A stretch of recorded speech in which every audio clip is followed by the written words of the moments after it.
que eu estou muito pessimista com o Santos em 2026.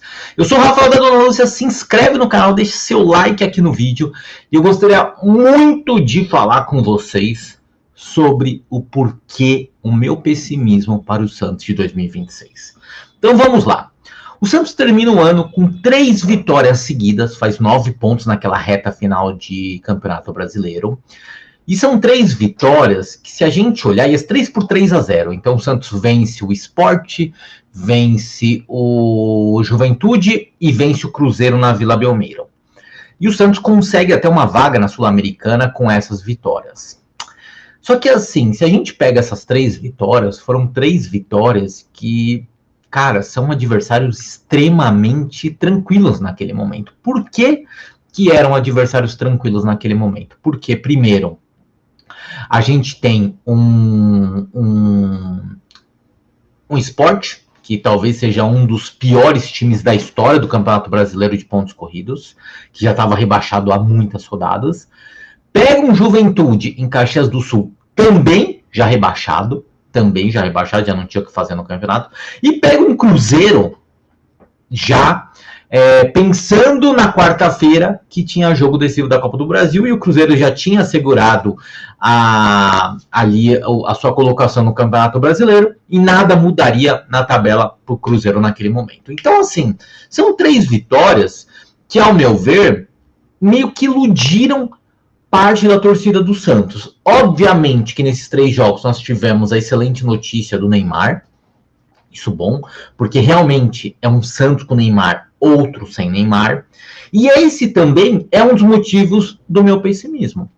Porque assim, quando um time é muito dependente de um único jogador, a gente pode ter um sério problema. Especialmente quando esse jogador não está sempre disponível para jogar, como foi o caso do Neymar no ano passado. Então, assim, o Neymar perdeu grande parte dos jogos do Campeonato Brasileiro. E nada nos garante, ainda mais ele com um ano mais velho, que isso vai continuar. E quando a gente olha para o Santos sem o Neymar nesse começo do ano, é bem desanimador. Por que é desanimador? A gente começa o ano numa partida em que a gente vence o Novo Horizontino por 2-1. Assim, o Santos não joga bem nesse jogo, mas faz o suficiente ali para vencer. Depois perde para o Palmeiras, empata com o Guarani ali num jogo que perde ali no último minuto, né? Ali você assim, tem um empate ali o Santos toma gol no finalzinho de um time de Série C, com todo respeito ao Guarani, mas o Guarani hoje é um time de Série C. O Santos é amassado na Vila Belmiro pelo Corinthians, amassado, e 1-1 não justifica o que foi o jogo. O juiz deu uma ajuda absurda para o Santos no final, com aquela falta. Obviamente que também o Hugo nos ajudou muito, porque era uma bola extremamente defensável, mas o fato é que o Santos não fez por onde mereceu o empate naquele jogo. O Corinthians jogou para ganhar, e até com certa facilidade, sabe? O Santos foi presa fácil do Corinthians. E faz um jogo contra o Red Bull Bragantino também, de novo, extremamente decepcionante. Faz um primeiro tempo até melhor que o Red Bull Bragantino, mas assim, não tem nenhum lance assim, nossa, assim, domina, mas não domina, sabe? Tipo assim, tinha mais a posse de bola, mas em momento algum você olhava e falava assim, cara, é questão de tempo seu gol. Não, momento algum. Volta o segundo tempo, sai o Arão, o Santos, assim, piora muito, o Bragantino domina o jogo, e mesmo assim ali, pô, sai um 0-0 e um desempenho fraquíssimo. E aí, eu tenho algumas coisas para falar para vocês sobre isso, né? Primeiro, o trabalho do Vojvoda, eu já comentei aqui, para mim, ele ainda continua muito aquém do que eu esperava, tá? Uma coisa é, você pega um final de ano, tudo bem, sabe, tal, entrou ali naquela fogueira do Campeonato Brasileiro, entendo tudo, mas assim, agora começa o novo ano, tudo bem que não teve uma longa pré-temporada, mas eu acho até pelo time ser praticamente o mesmo, assim, não teve uma mudança tão drástica no elenco, muito pelo contrário, que esse também é um outro problema que eu vou falar mais pra frente, mas assim, eu não vejo uma evolução no time do Santos. Não vejo algo que você fala assim, pô, uma faísca. Eu não consigo ver. Para mim é mais do mesmo o que o Vojvoda faz nesse momento. Sabe, assim, me lembra muito o Santos pré os 3 jogos finais do Campeonato Brasileiro sem o Neymar. Me lembra muito isso. E isso me preocupa. Porque, assim, me preocupa, será que assim, a gente só vai jogar bem quando o Neymar estiver em campo? E quando o Neymar não tiver? Então, assim, a gente vai ter esse desempenho pífio como a gente tem. E aí, outras coisas que eu não entendo. Eu não entendo a insistência com o Lautaro no ataque. Eu não entendo.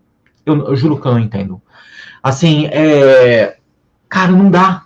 O Lautaro simplesmente não dá. Ele é um jogador péssimo em todos os aspectos. Todos. Ele não sabe finalizar. Ele tromba na bola. Ele, assim, cara, nada que o Lautaro faz, assim, é bom. Nada. Ele teve ali 2, 3 jogos bons logo que ele chegou, mas, cara, ele é muito, muito grosso. É um cara que o Santos tinha que devolver pro Cruzeiro. É um cara que não dá para ter um elenco. Ele é muito fraco. Não gosto do Tassiano também. Sabe? Não gosto do Escobar na lateral direita, na lateral esquerda. Escobar é um péssimo lateral. Cara, a gente tem Igor Vinícius e Mike do outro lado. E assim, cara, o Igor Vinícius, mesmo longe de ser um sonho de lateral, mas, cara, perto do Mike, ele parece o Cafu. Porque o Mike chega a ser constrangedor, o Mike em campo. Constrangedor, de verdade. Se vocês assistirem os jogos do Santos, vocês vão ver. Esse último jogo no Red Bull é constrangedor, o Mike. O Mike, ele não consegue fazer nada. Ele não marca, ele não defende, nada, zero. Ele é nulo. Ele não ataca. Assim, não sai nada ali da lateral direita. Nada, zero do Santos. Aí você tem uma zaga que tudo bem, putz, você tem o Luan Pérez, que pra mim fez uma boa partida contra o Red Bull, o Adonis Frias, aí você tem o Zé Ivaldo, mas assim, que também não são grandes zagueiros. Você tem no meio campo o Ilharão, que pra mim é disparado o melhor hoje volante do Santos, mas disparado, não tem comparação.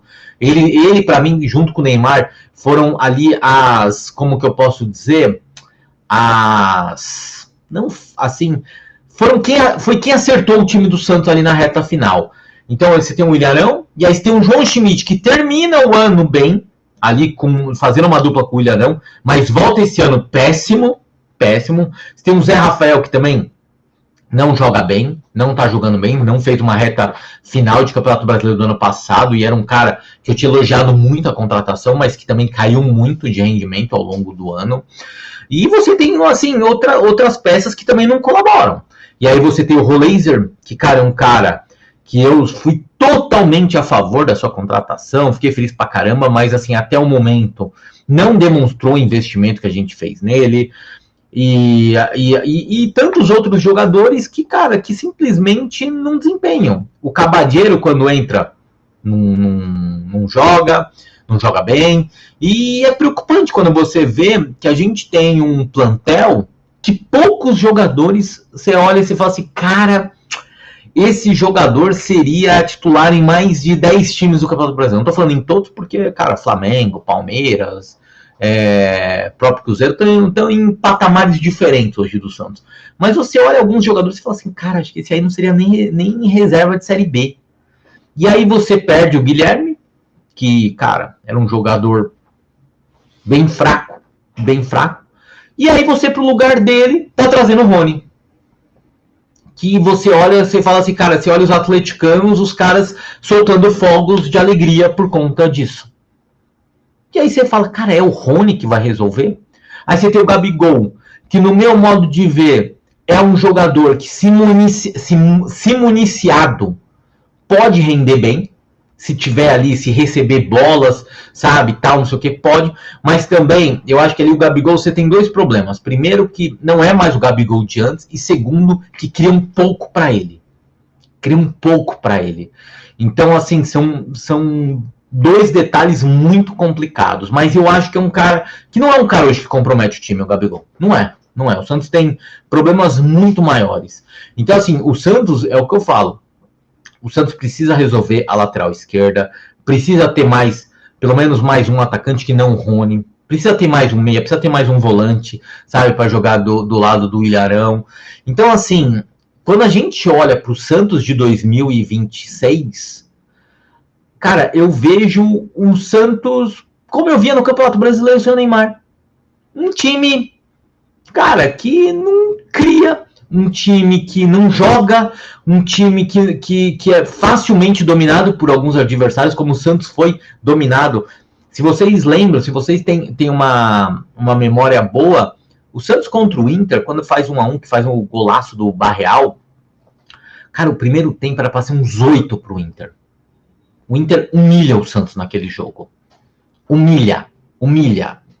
E aí o Santos consegue um empate ali, tipo, jogando mal pra caramba, mas consegue um empate, até que no segundo tempo até que equilibra o jogo, mas consegue um empate ali. E você tem um time que é muito mais em 2026 esse time que jogou contra o Inter do que propriamente um time que jogou nas 3 últimas rodadas. E aí, qual que é o denominador comum nisso? É o Neymar. Então, assim, me preocupa demais isso, porque, assim, o Santos não pode ser, hoje, dependente do Neymar. Não pode ser. Obviamente que o Neymar, cara, é craque. Obviamente que o Neymar, modifica. Mas o Santos precisa encontrar formas de vencer sem o Neymar. O Santos precisa ser um time melhor sem o Neymar. E aí eu acho que sim, a gente tem um elenco fraco. Porém também, eu acho que o Vojvoda faz escolhas equivocadas. O Vojvoda precisa treinar melhor o time. O Vojvoda precisa, especialmente, talvez, dar mais oportunidades para alguns meninos da Vila. Porque, assim, com todo respeito, cara, no último jogo, para mim, o melhor ali no meio campo foi o Miguelito, que foi o primeiro sacado. Aí você tem o Lautaro, cara, que por todo jogo é titular.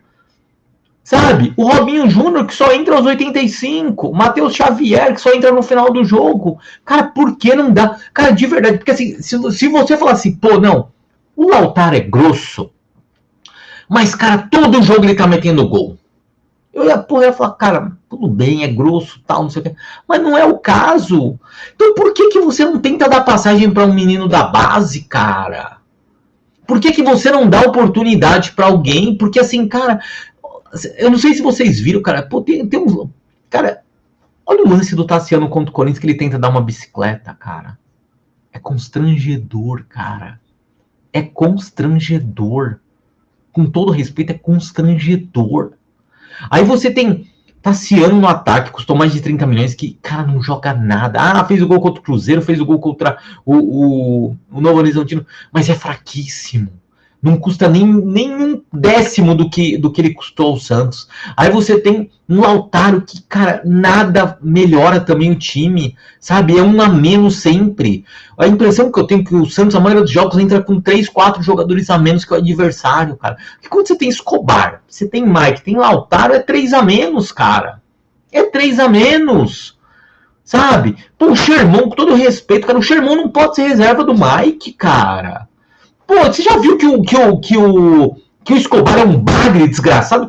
Põe o Vinícius Lira pra jogar, cara. Sabe, mas o que não dá é pra aguentar esses 3 em campo. Sabe? E aí a gente começa um Campeonato Brasileiro de novo dessa forma. Porque vocês sabem, é a cara do Santos nessas 2 primeiras rodadas perder. Um jogo pro São Paulo, a segunda rodada, e um jogo pra Chapecoense. O São Paulo numa crise desgraçada e a Chapecoense vindo da Série B. É a cara do Santos começar a tropeçar nesses 2 jogos. Um empate, uma derrota, 2 empates, 2 derrotas, mas é a cara do Santos ultimamente. Sabe por quê? Porque falta competência em todos os aspectos. O Santos até o momento trouxe Gabigol e Gabriel Menino e pode trazer o Rony. Rony e Gabigol do Atlético Mineiro, os 2. Pergunta se algum atleticano sente saudade desses 2. O Gabriel Menino, cara, com todo respeito, não dá, cara. Jogador fraquíssimo também.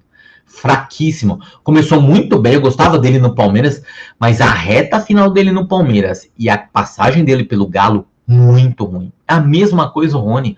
O Rony tem uma fase muito boa no Palmeiras, chega à seleção, mas a fase final dele do Palmeiras foi desastrosa e agora a passagem dele no Galo também horrorosa. Pra que você aposta em jogadores assim? Você vai pagar, pelo que eu tava lendo, 3 milhões de euros no Rony, mais de 1 milhão de salário, para um cara que você sabe que não vai resolver, para um cara que a torcida do Atlético não quer nem pintada de ouro. E aí é esse cara que vocês acham, que a diretoria do Santos acha que vai mudar o time de patamar? Na minha percepção ou você traz o cara para ser titular absoluto, ou você não traz. Aposta na base. Pra que você vai gastar dinheiro com o Lautaro? Pra que você vai gastar dinheiro com o Mike? Pra que você vai gastar dinheiro com o Escobar? Pra que você vai gastar dinheiro com aquele menino que veio do Vitor Hugo, que tava do Flamengo? Então, assim, ficar trazendo esses bagres pra ou fazer a torcida passar raiva, ou pra não jogar, traz pra quê? Você traz pra quê esses bagres? Eu não aguento mais Gabriel Menino agora. Sabe? Então, assim, ou você traz o jogador que você fala assim, cara, esse chega pra ser titular, ou aposta na base, não gasta dinheiro, não gasta uma fortuna de salário com esses caras. Pô, será que é tão difícil ser gestor de um clube? Será que é tão difícil raciocinar? Porque não é possível, cara. Eu olho o que esses caras estão fazendo na diretoria do Santos, as contratações que são feitas, e nenhuma faz sentido. A única que eu gostei foi do Gabigol, pela identificação, e o cara aí é aquela coisa que você fala, pô, você tem Tassiano e Lautaro como opção de 9, e Tiquinho Soares como opção de 9. Cara, com todo respeito, o Gabigol com uma perna é melhor que os três juntos. Mesmo o Gabigol em má fase. Mas Gabriel Menino e Rony? Soluções? Não dá, cara. Não dá, com todo respeito. Sabe? Então, assim, eu estou extremamente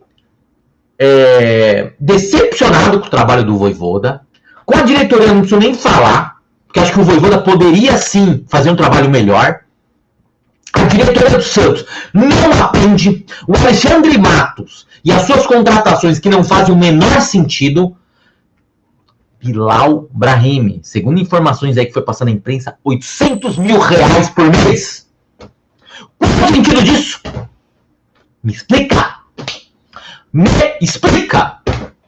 Então, assim, cara, é insuportável torcer pro Santos hoje.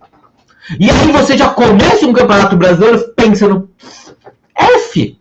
ferrou, cara. Mais um ano brigando pra não cair, cara. Mais um ano longe da zona de Libertadores, porque, pô, título, cara, de verdade, eu não sei quando a gente vai voltar a pensar em título brasileiro, com todo respeito. Mas pelo menos, cara, uma vaga em Libertadores, pelo menos, sabe, tipo assim, fazer um campeonato tranquilo, coisas que acho que desde 2020 o Santos não faz, cara. Um campeonato brasileiro ali que você fala assim, cara, vai ficar em quinto, sexto, tá excelente. Não, a gente não consegue fazer isso. É sempre no desespero. Sempre. E mais um ano que caminha para isso. Por quê? Porque você tem um técnico teimoso que não faz um bom trabalho, não desempenha bem o time atualmente. É só vocês verem no Campeonato Paulista o que o Santos vem jogando. Você tem uma diretoria extremamente incompetente que não traz também melhores jogadores para esse treinador, que eu acho que melhoraria o trabalho dele, mesmo sabendo que ele poderia apresentar um futebol melhor dentro de campo. E, cara, assim, sabe, você olha o cenário daqui para frente em 2026 e é extremamente decepcionante e desanimador mais um ano. E é isso.